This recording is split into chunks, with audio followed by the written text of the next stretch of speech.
Hi everyone and welcome back to Courgette's Kitchen, and if you are new here then hello and welcome. My name's Alexis and in today's video I want to share with you how to make my delicious courgette and ginger soup. As I just mentioned, today I want to share with you how to make a delicious courgette and ginger soup.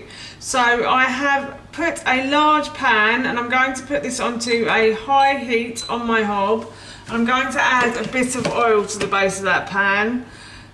So yeah, I'm just going to add a little bit of oil and I'm going to wait for this pan to heat up. I've prepared all my ingredients already, so I'm all ready to go, and I just wanted to say that this soup is so quick and easy and really simple to make as well. It's only me having it today, so I have quartered the ingredients, but if you wanted to make it for more, I will tell you how to do that during the video. And also I wanted to say that if you enjoy recipe videos like this one and you want to see more, then please don't forget to hit that subscribe button. And also, if you have enjoyed this video today, please feel free to give it a big thumbs up, because everything like that really helps me out. So yes, as I said, I'm just going to wait for this pan to heat up. The pan has started to get nice and hot, so as I mentioned earlier, I've prepared all of my ingredients. So I've peeled, sliced and diced half an onion. So as I'm making this for me, I don't mind quite an oniony taste, so I have done half. If you wanted to do a quarter of an onion, then you could. Obviously, if you're making it for 4 people, then you will use a whole onion. And what I'm going to do is I'm going to stir the onion around the base of the pan until it starts to go a lovely golden brown colour. The onion has started to turn that golden brown colour. So now what I'm going to do is I'm going to add in some ginger. So I've peeled, sliced and diced about probably 2 centimetres of ginger, I'd say. In the original recipe I think I said an inch, or if you wanted to use dried then I would use just a teaspoon, to be honest. And then I've also peeled and sliced 1 garlic clove. Again, in the original recipe I think I said 4, but if you don't like it too garlicky then please add less. The bottom of this pan is starting to burn a little bit, so I'm just going to turn the heat down and I'm going to add in a little bit of water to stop everything from sticking. I'm just going to add the water in like so.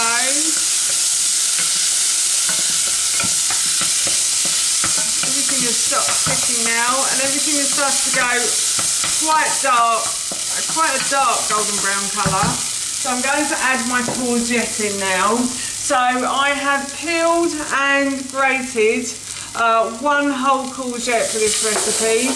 It was quite a large courgette, but it was the last courgette in the fridge and I don't need any more for next week, so I thought I'd just use it up. If you wanted to, you could use just half a courgette, or you could just use half a courgette. Or if you're making this for 4 people, then you obviously can use more. I think in the original recipe, as it serves 4, I said probably about 2 to 4 courgettes, depending on how big they are. So yeah, now what I'm going to do is I'm just going to continue to fry the courgette and mix it in for probably about 5 minutes or so. I just want it to go lovely and soft and mushy, basically. That's what I want.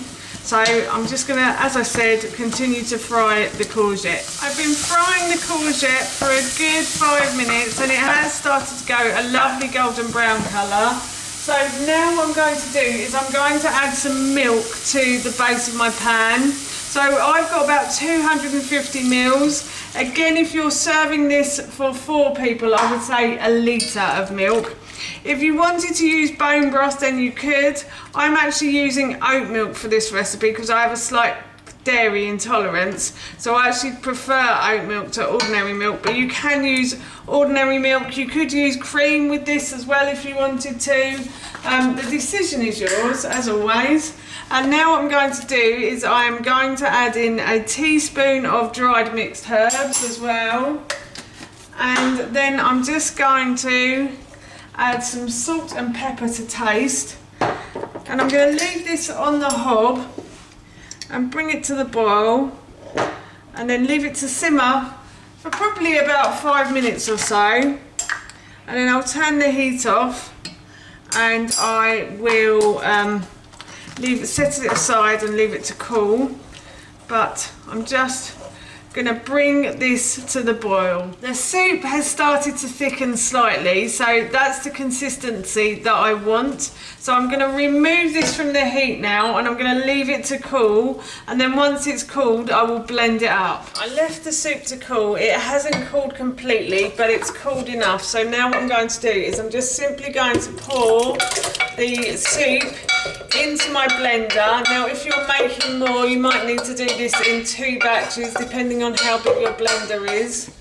So I've poured that all into the blender. Just going to check that's on correctly. I've had nasty accidents before. Yep, that's on now. And now what I'm going to do is I'm just going to blend all of these ingredients together. Blended all of these ingredients together until they are smooth. I'm just going to try and remove the lid now. That's it. Lid's come off. And as you can see, everything is smooth inside of there. So now what I'm going to do is just pour it back into the saucepan. I'm going to try and scrape it out as well, because obviously there wasn't a lot.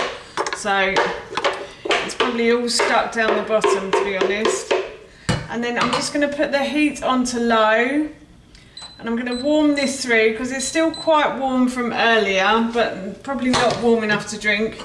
And I'm just going to warm this through, and then I'm going to serve it, and that will be my lunch done. And I'm really looking forward to this. It smells so good. I've warmed the soup back through, and I've just popped it into this bowl.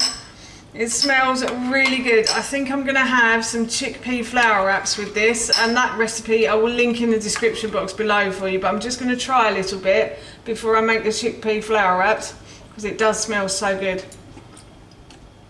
Oh yeah, that's really nice. There's quite a lot of heat to it from the ginger, but there's a lot of sweetness from the courgette as well, and the way it's been cooked with the salt and the pepper and everything. It's really delicious, I have to say. So I'm going to have the rest of this for my lunch. That's how you make my delicious courgette and ginger soup, and that recipe I will link in the description box below for you. As I mentioned earlier, I'm going to be having this for my lunch this afternoon, and it smells and tasted so good. I can't wait. So for now, that's it from me. Thank you so much for watching. Please feel free to give me a big thumbs up if you enjoyed this video, and please feel free to leave any comments below. And please don't forget to hit that subscribe button. See you all soon. Bye.